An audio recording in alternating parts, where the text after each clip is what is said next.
alto de una abrupta serranía, acampado se encontraba un regimiento y una moza que... El 14 de abril de 1914, las tropas de la División del Norte, que comandaba el general Francisco Villa, entraron a San Pedro de las Colonias. Según se cuenta en diversas crónicas y en varias partes de guerra, la batalla por San Pedro fue tremenda. Más de 5,000 personas murieron y la entonces Villa sufrió daños considerables. En el parte de guerra que enviara el general Felipe Ángeles al jefe máximo de la Revolución Constitucionalista, le informaría que de no ser por la mucha fama de la toma de Torreón, parecería que la toma de San Pedro de las Colonias es mucho más importante, tanto en lo guerrero como en lo político, ya que en estas acciones bélicas la División del Norte se enfrentó contra 3 ejércitos federales muy bien pertrechados y con elementos muy bien preparados.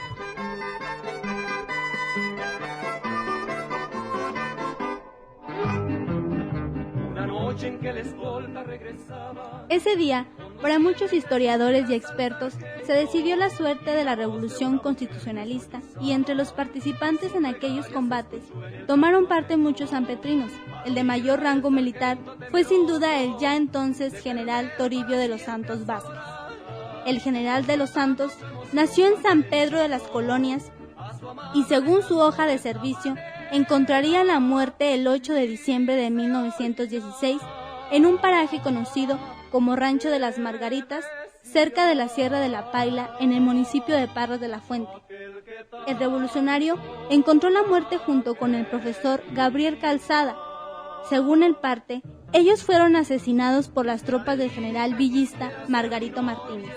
Que si Adelita fuera mi mujer, le compraría un vestido de seda para llevarla a bailar al cuartel.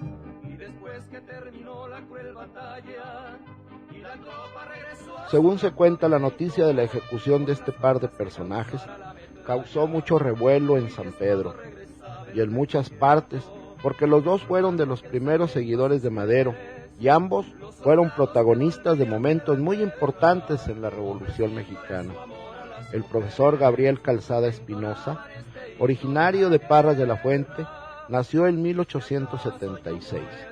Llegó a San Pedro de las Colonias, contratado por don Francisco y Madero para que trabajara en una de las escuelas que el señor Madero decidió fundar en este pueblo.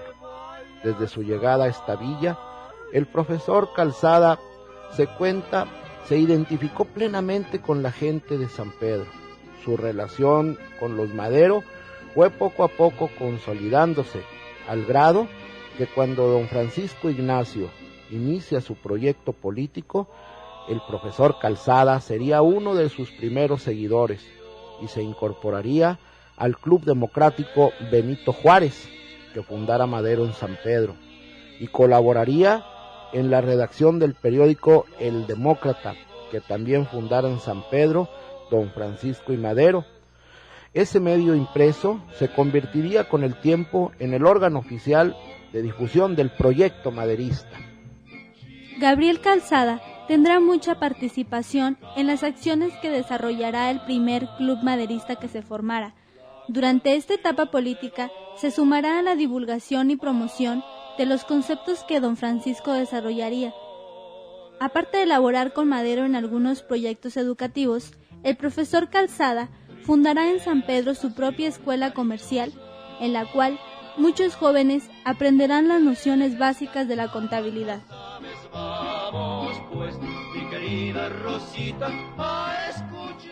Llegada la hora de la campaña proselitista, en 1910, Gabriel Calzada participará activamente, motivo por el cual fue detenido y encerrado en la cárcel de San Pedro, de la cual saldría liberado el 26 de abril de 1911, cuando las tropas comandadas por Enrique Adame Macías toman el pueblo donde vivió Madero. Sabes que soy pajarera y que alegre me vivo en los campos disfrutando de la primavera y de las aves. Una vez liberado Gabriel Calzada, se incorpora a la Segunda División del Norte, que encabeza el general Emilio Madero, y tomará parte en varias acciones de guerra con el grado de teniente coronel. Una vez vencidos los porfiristas en Torreón, a principios de mayo, el día 10 de ese mismo mes, en Ciudad Juárez, se dan las condiciones para que Porfirio Díaz renuncie a la presidencia de la República el 25 de mayo y la revolución triunfa. Madero viaja por tren del Paso, Texas a Eagle Pass y por ferrocarril se traslada primero a Piedras Negras, luego a Estación Monclova, hoy Ciudad Frontera, y posteriormente llegará a San Pedro a principios de junio y será recibido por miles de laguneros que lo aclamaban como el triunfador de la revolución. Entre esos miles que acudieron a recibirlo se encontraba el profesor Gabriel Calzada, quien se sumará a la segunda campaña presidencial de Madero y después se reincorporará a sus labores académicas una vez restablecido el orden. Ya con Venustiano Carranza Garza como gobernador del estado, también participará en 1912 como candidato a diputado local por el distrito de Parras y San Pedro de las Colonias. Y siendo parte de la 22ª legislatura, se enterará del terrible homicidio de don Francisco I. Madero y del vicepresidente Pino Suárez. Gabriel Calzada era el secretario de aquella patriótica legislatura coahuilense que el mismo día 22 de febrero de 1913 condenaría y desconocería al usurpador Victoriano Huerta. El gobernador Carranza apoya aquella resolución del Congreso del Estado y emite un decreto en el cual el Estado libre, soberano e independiente de Coahuila de Zaragoza desconocía al usurpador Victoriano Huerta.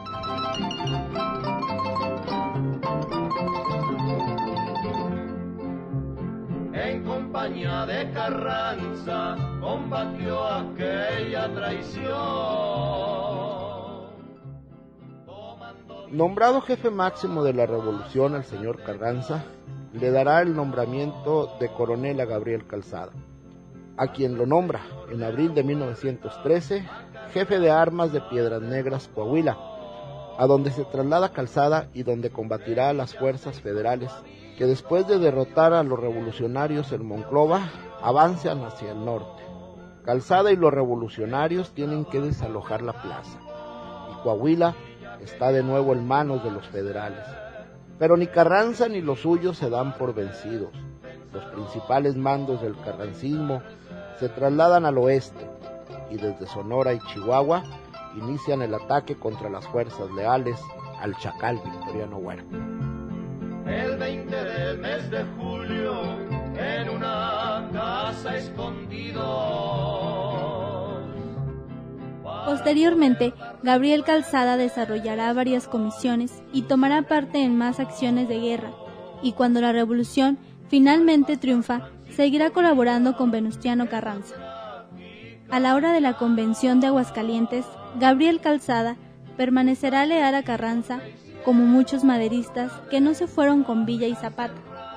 Entre esos exmaderistas que se quedaron con Carranza estaba también el ya general Toribio de los Santos, quien encontraría la muerte junto con el profesor Calzada aquella fría noche del 8 de diciembre de 1916.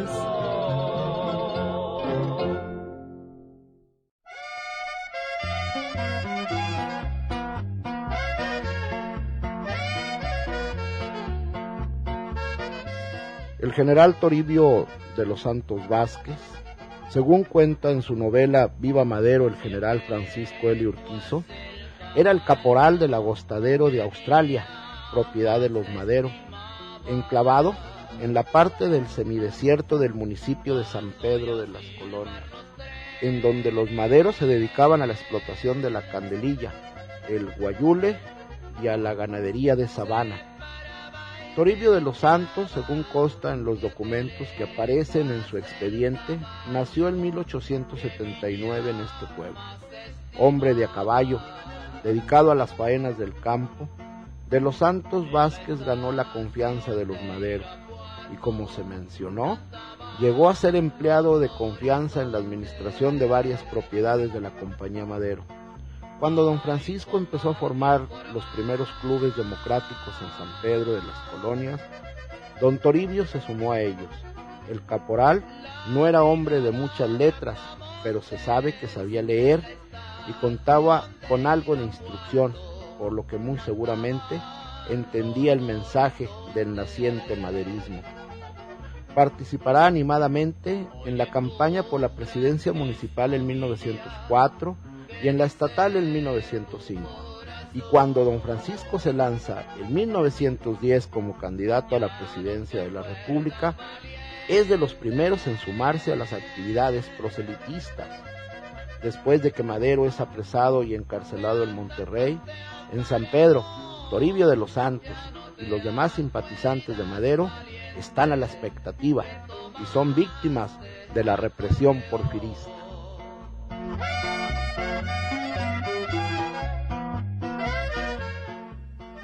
Cuando Madero lanza el Plan de San Luis, en el cual convoca a los mexicanos a levantarse en armas contra el dictador el 20 de noviembre de 1910, Toribio se suma de inmediato a los grupos armados y participará bajo las órdenes de Enrique Adame Macías y el general Emilio Madero en la toma de Cuatro Ciénegas y en la primer toma de San Pedro el 26 de abril de 1911.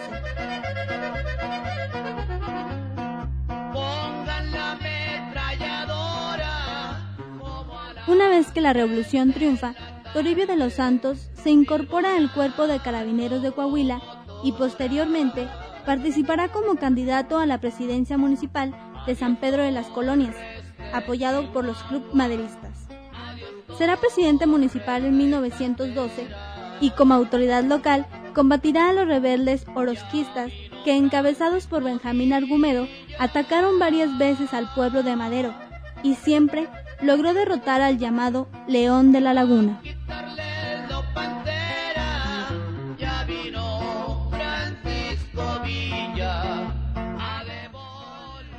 A principios de 1913, cuando Madero es asesinado, siendo todavía presidente municipal, Toribio de los Santos Vázquez será de los primeros en unirse a las fuerzas encabezadas por los firmantes del Plan de Guadalupe, y con el grado de coronel ratificado, participará en varios combates como parte de la División del Norte que comandaba el general Francisco Villa.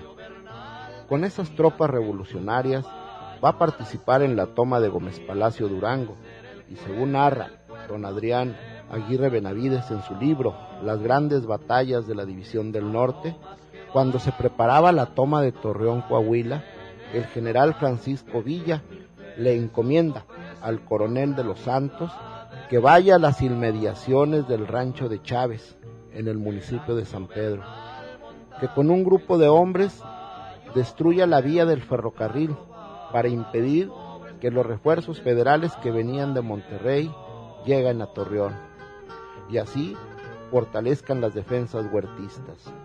Toribio de los Santos en esta misión se enfrentará a varios grupos de federales que resguardaban la vía y logrará destruir un buen tramo, y así logra evitar que los refuerzos federales lleguen a Torreón. Por la vía, se dice, se dirigían a Torreón las tropas de la División del Bravo, que venía de Ciudad Victoria, Tamaulipas, y venía también el convoy de trenes que transportaba la División del Norte del Ejército Federal. Esas fuerzas se tuvieron que quedar en San Pedro de las Colonias, mientras Villa derrotaba en Torreón a la División de la Laguna del Ejército Federal, que era comandada por el general J. Refugio Velasco, quien tuvo que salir huyendo de Torreón para ir a refugiarse a la hacienda de Hornos, por el rumbo del municipio de Viesca. Por esa valiente acción de guerra, el general Francisco Villa ascendió a general brigadier a Toribio de los Santos, quien con ese grado combatirá al mando de un grupo de revolucionarios sanpetrinos, donde la gloriosa División del Norte de Pancho Villa derrotó a más de 10,000 soldados federales que se formaban parte de 3 de las divisiones del ejército huertista mejor armadas y equipadas. Según se narra, En las grandes batallas de la División del Norte, el general Toribio de los Santos atacó a los federales en San Pedro, viniendo del rumbo del Rancho de las Carolinas, y entró a San Pedro de las Colonias, su pueblo natal, el 14 de abril de 1914, junto con Francisco Villa y su Estado Mayor.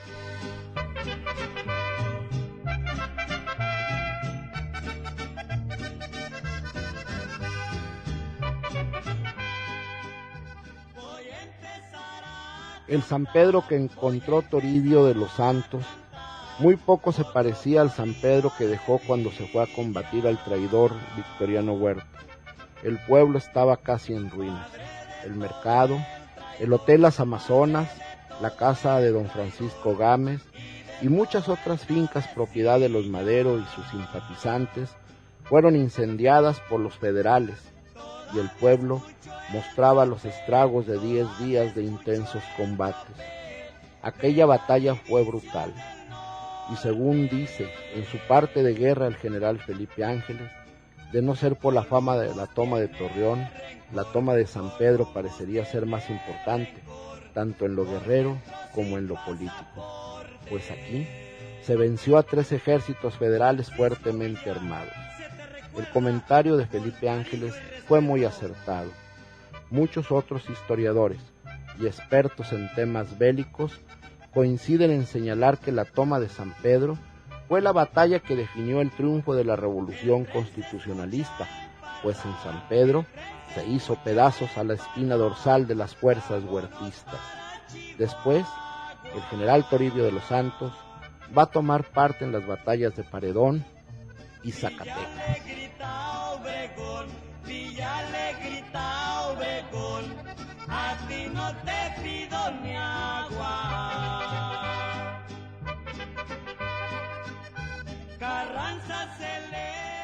Al triunfo de la Revolución Constitucionalista, Toribio de los Santos continúa apoyando a Venustiano Carranza, y cuando la mayoría de los delegados a la Soberana Convención de Aguascalientes desconocen al Barón de Cuatro Ciénegas, Toribio de los Santos permanece fiel a ese bando y participará en varios combates contra los villistas y zapatistas que se levantaron en armas contra Carranza. En 1915, el presidente Venustiano Carranza lo nombra gobernador interno de Yucatán y jefe de armas del Ejército Constitucionalista, cargos en los que permanece por varios meses. Ahí viene mi general, ahí viene mi general. En esos días, participa en varios combates en la península yucateca, contra tropas contrarias a Carranza. En ese puesto, sucedió al licenciado Eleuterio Ávila, y después de un levantamiento, Carranza le pide que deje ese cargo.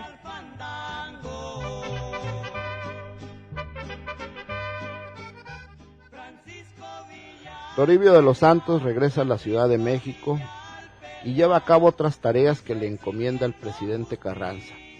Luego regresará a San Pedro de las Colonias. En esos días, según cuenta don Adrián Aguirre Benavides en su libro Madero, el Inmaculado, Carranza le regalará varias propiedades de los Maderos al general de los Santos, entre ellas el agostadero de Australia, donde de los Santos había trabajado para don Francisco. Según su expediente, en 1916 pide licencia para separarse del ejército y se dedica a las labores del campo y a la política.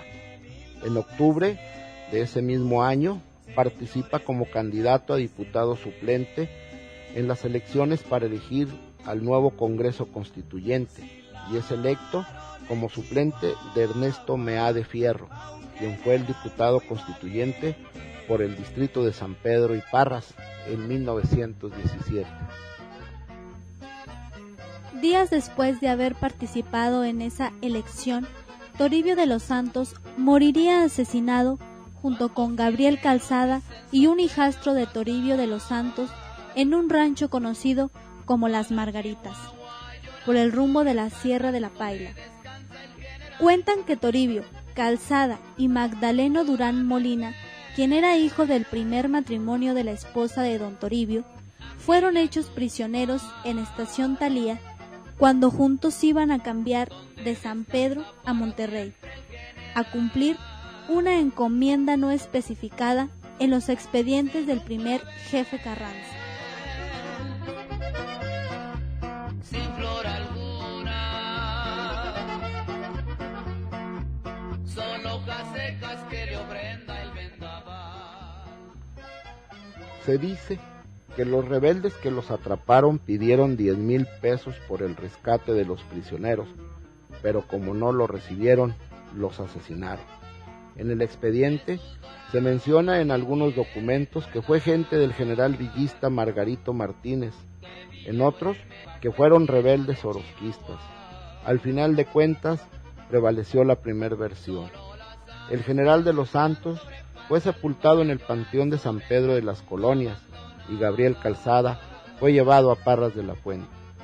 Las dos viudas solicitarían a la Secretaría de Guerra y Marina pensión por sus cónyuges, pero ni la viuda de Gabriel Calzada, Josefa Martínez, ni la de Toribio de los Santos, Refugio Molina, la recibirían, porque según la Secretaría de Guerra, ambos estaban con licencia cuando murieron asesinados. Por cierto, en el expediente se menciona que la señora Refugio Molina reclama también pensión por un hijo de su primer matrimonio, del cual también quedó viuda. Pero lo que sí recibieron por parte del gobierno mexicano fue el reconocimiento de haber sido precursores de la Revolución Mexicana y se le reconocieron sus méritos como maderistas y carrancistas. Toribio de los Santos y Gabriel Calzada fueron dos coahuilenses que estuvieron cerca de Madero en su lucha por la democracia y el bienestar de México, que lucharon porque se respetara el orden constitucional con Venustiano Carranza, y sin duda